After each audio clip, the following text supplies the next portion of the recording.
घने जंगल में एक दलदल के करीब बरसों से एक चूहा और एक मेंढक रहते थे।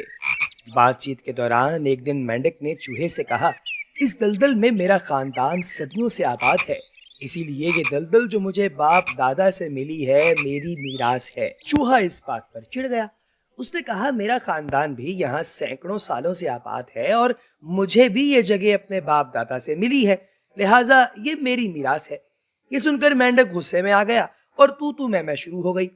बात इतनी बड़ी कि इनकी दोस्ती में बाकायदा फर्क आ गया और दोनों एक दूसरे से बोलना चालना छोड़ गए। एक दिन चूहा वहां से गुजरा तो मेंढक ने उस पर आवाज कसी जो चूहे को बहुत बुरी लगी।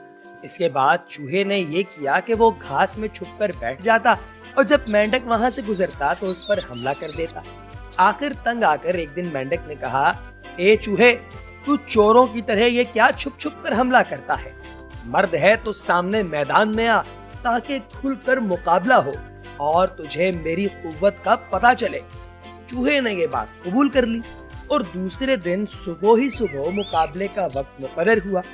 मुकर्ररा वक्त पर एक तरफ से चूहा निकला, उसके हाथ में नरसल के पौधे का एक लंबा तिनका था।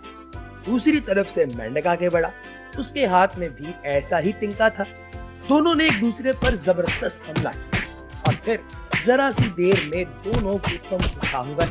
अब ये लड़ाई जारी थी कि दूर हवा में उड़ती हुई एक चील ने देखा कि एक चूहा और एक मेंढक आपस में गुत्थम गुत्था हो रहे हैं। वो तेजी से उड़ती हुई नीचे आई और एक झपटे में दोनों पहलवानों को अपने तेज नोकीले पंजों में दबाकर ले गई। अब वहां चूहा है न मेंढक, लेकिन दलदल वहां अब भी मौजूद है। इसीलिए कहते हैं दोस्तों कि लालच बुरी बला है और इत्तेफाक में बरकत है।